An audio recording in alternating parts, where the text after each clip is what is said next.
La célébration de la Journée internationale de la veuve, célébrée chaque 23 juin, est une proposition du Gabon. Depuis 2010, lors de l'Assemblée générale des Nations unies, ayant pour objectif mettre en exergue la situation de la veuve souvent marginalisée et confrontée à des difficultés spécifiques. C'est dans ce cadre que l'ONG Grassland, présidée par la prophétesse Elisabeth Ngwamina, pierre angulaire de la société civile depuis 2 décennies, et son état-major ont déposé les valises éducatives et sensibilisation au quartier Lapierre Dakar en présence de la chef Marie-Odile Bouanga Njengi. Voilà pourquoi on parle des violences faites aux femmes. Aujourd'hui, on appelle ça violence basée sur le genre. Parce qu'il y a aussi les hommes. Moi, je reçois les hommes quand les femmes battent bien. Donc, vous voyez que même les hommes aussi subissent. Mais aujourd'hui, c'est la journée, je peux dire internationale. Vous savez qui a créé cette journée-là? C'est le Gabon. Système des Nations Unies ont pu mettre cela, accepter cette loi, accepter cette journée internationale grâce au Gabon. Dire que le Gabon doit même devenir un exemple en ce qui concerne le traitement de la veuve. Rendez-vous compte, il y a une femme que je suis allée sauver. On lui dit de se coucher sous le cercueil de son mari. Vous voyez, on dépose comme ici, on peut dire que ça, bon, je ne veux pas citer, un cercueil, et on dit à la veuve d'aller dormir sous le cercueil. Parce que c'est elle qui a tué. On n'a jamais vu un homme qui est mort simplement. On n'a jamais vu un homme qui marche, que c'est Dieu qui l'a appelé. C'est toujours la femme qui a tué. C'est toujours la femme qui a tué. Et ces plaques culturelles-là, c'est-à-dire cette mauvaise pratique traditionnelle-là, fait en sorte qu'aujourd'hui, on ait des mauvais comportements qui vont de génération en génération. Les malédictions. Parce que quand on traite mal une veuve, c'est une malédiction. Voilà pourquoi vous voyez certaines familles aujourd'hui maudites.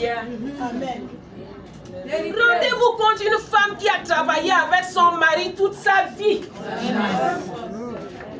Dès que la femme perd son mari, on appelle ça spoliation. Dès que la femme perd son mari, on vient tout arracher. Quand bien même tu allais vendre ta tomate au marché, tu venais aider le mari pour acheter la télé, pour acheter ceci, les assiettes et autre chose.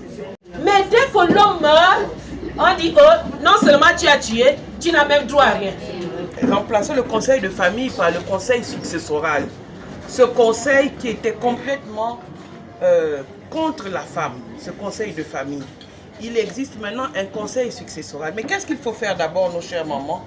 La première chose à faire, en cas de décès, c'est la déclaration de décès qui doit être effectuée auprès de l'officier d'état civil. Nous avons le chef de quartier, au-delà d'elle, il y a tous les autres, jusqu'à ce qu'on arrive à la mairie pour faire la déclaration du décès de notre conjoint. C'est valable pour le mari comme pour la femme. Et également par le tribunal, dans un endroit où on n'a pas ce genre, ces personnels administratifs là. Mais vous savez, et puis l'ouverture donc de la succession, l'héritage, on va dire, ce que j'appelle succession en français facile, c'est l'héritage, commence le jour même du décès de celui qui est parti. Nous devons déjà nous battre, enfants, mères et enfants, et mari et tout, pour ceux qui restent, pour la succession. Et qui sont les principaux héritiers? Ce sont les enfants. Les enfants, quand il y en a, c'est donc le conjoint survivant, celui qui reste, le veuf ou la veuve. C'est le père ou la mère, quand il y en a encore. Et les frères et sœurs, quand il n'y a plus tout ça. Donc les oncles et les tantes et consorts ne sont pas les principaux héritiers. Après avoir planté le décor, en mettant en lumière les défis auxquels les veuves sont confrontées sur la succession, sur le droit et protection pour une amélioration des veuves et des orphelins au Gabon, en appelant le soutien et l'humanité, la prophétesse Elisabeth Ngwamina leader d'opinion, a peint la rencontre en présence des femmes venues des 4 coins du quartier. La Bible demande d'aimer son prochain. Tu dois aimer ton prochain. C'est la Bible qui le recommande.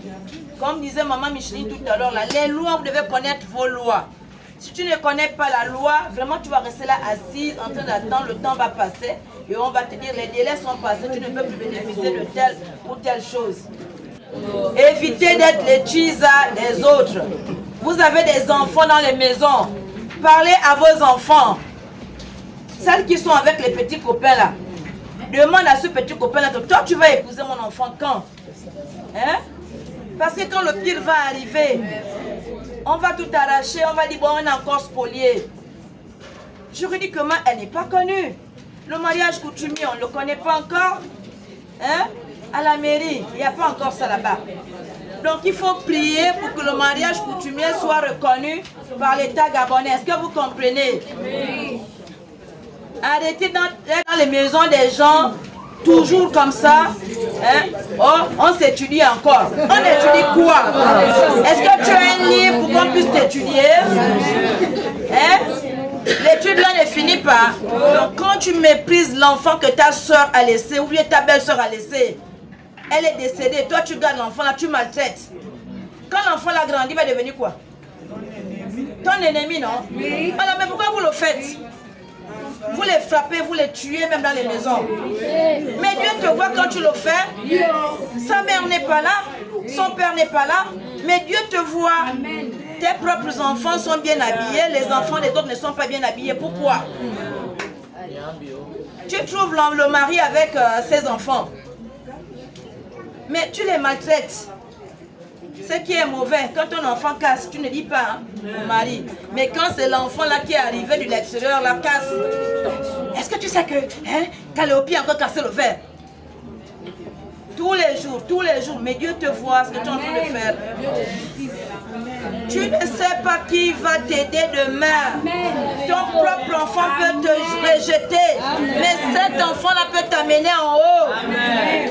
On a vu ça. Tu es veuve, aujourd'hui, oh, je passe le temps à pleurer. Tu pleures quoi? Il n'y a plus rien entre le mort et toi, c'est fini. La Bible le dit. Vous êtes séparés jusqu'à ce que la mort nous sépare.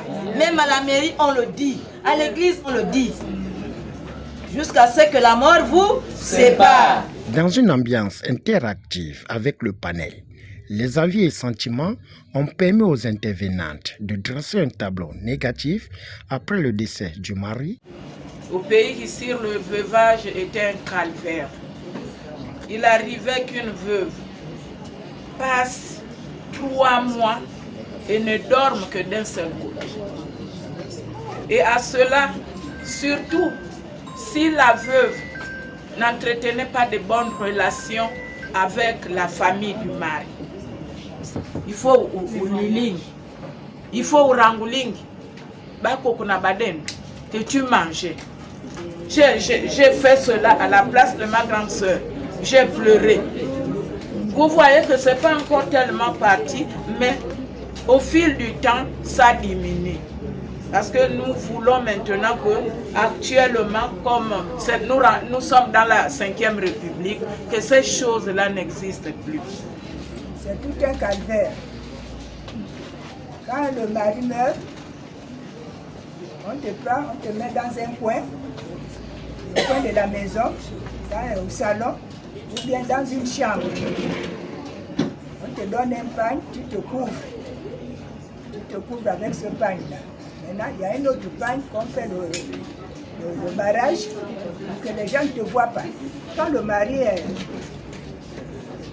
des fois à la mort du corps, quand le corps sort, hein, là c'est maintenant chaud. Il faut pleurer. Tu pleures le mari. Tu cites tout ce que tu as mangé, tout ce que tu mangeais. Les dindons, les talons d'âme. À l'époque, notre époque, c'était les talons. On appelle ça talons d'âme. Tout ça, il faut citer. Tout ce que tu as mangé avec le mari.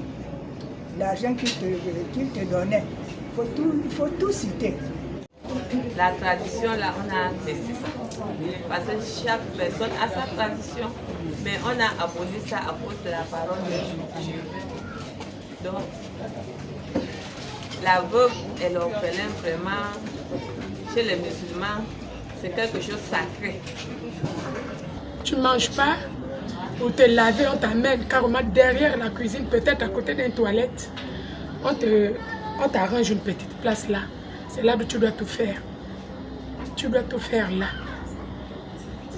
Te laver, c'est là. Uriner, c'est là. Faire les besoins naturels, c'est vraiment là.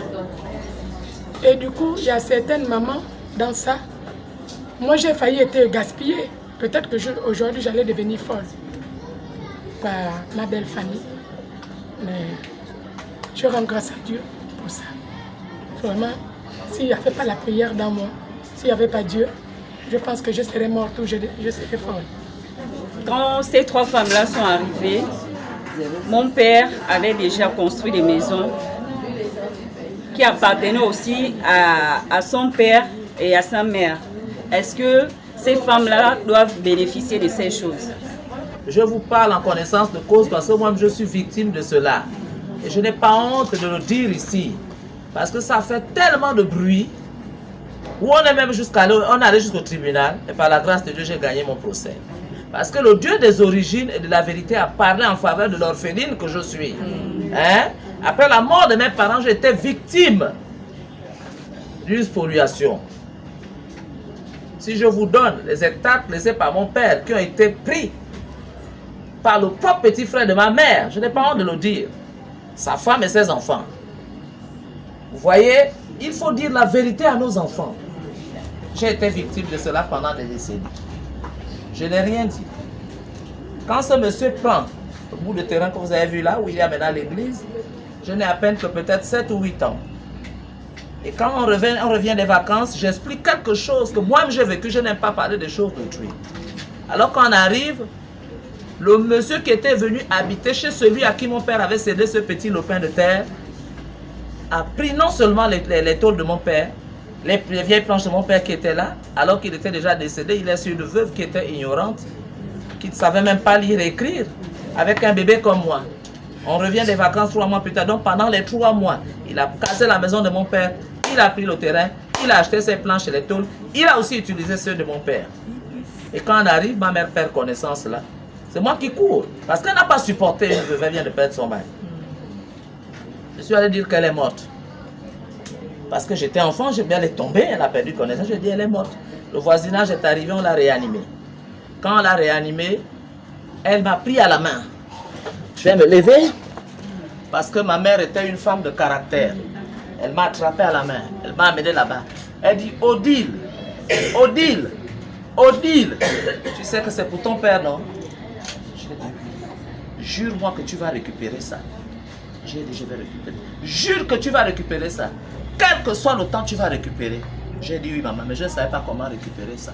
C'est seulement Dieu qui a permis qu'aujourd'hui, le procès a duré 5 ans. J'ai fini par tout récupérer. Et j'avais juré que tous ceux qui ont volé ce qui appartenait à mon père, moi, je récupère. Amen. Il convient de noter que cette journée internationale des veuves est un événement important qui permet de mettre en lumière les défis auxquels les veuves sont confrontées et de promouvoir leurs droits. Au finish, c'est à travers une prière que cette rencontre a fait tomber son rideau en invitant les victimes de faire recours aux droits. Soit seulement des paroles en l'air, mais nous voulons, Éternel Dieu des armées, que ces femmes puissent le mettre en pratique. Nous te disons merci. Maintenant que nous allons rentrer chez nous, accompagne-nous, sois au contrôle, au nom puissant de Jésus. Amen. Amen.